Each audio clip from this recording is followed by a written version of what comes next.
The longest government shutdown in U.S. history is over, but it may take a while for the impacts to subside. The Department of Transportation is easing flight cuts at 40 major airports this weekend. So starting today, airlines can operate 97% of flights at the affected airports. So right now, there have been 63 delays and 28 cancellations at Denver International Airport.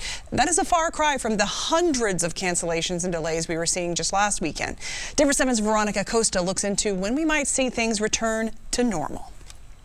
Air travel is starting to stabilize after the end of the historic government shutdown. So much so, the FAA has decided to ease flight cuts ordered during the shutdown. They've actually lowered them from 6% to 3% at 40 of those major airports. That does include Denver International. Now, we saw ripple effects from these service cuts all across the country. That happened at smaller airports right here in our state as well.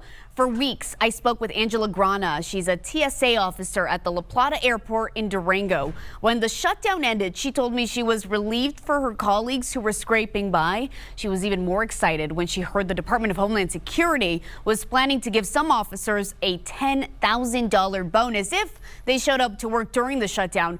Though, despite that, Grana told me she worried about the rate at which air travel would bounce back post-shutdown. The holidays are coming. I'm sure it's not going to be easy to get the airlines back in order. The airlines have a different way of doing things. We can scramble as officers and get to work and be there, but they can't just move a plane at the drop of a hat.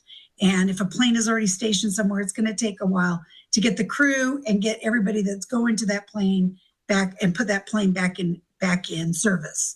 So I'm sure it's going to be a while before the airlines are back to normal. Grana added that while she and her colleagues were relieved the shutdown was over, they are still holding their breath for the end of January when another could happen.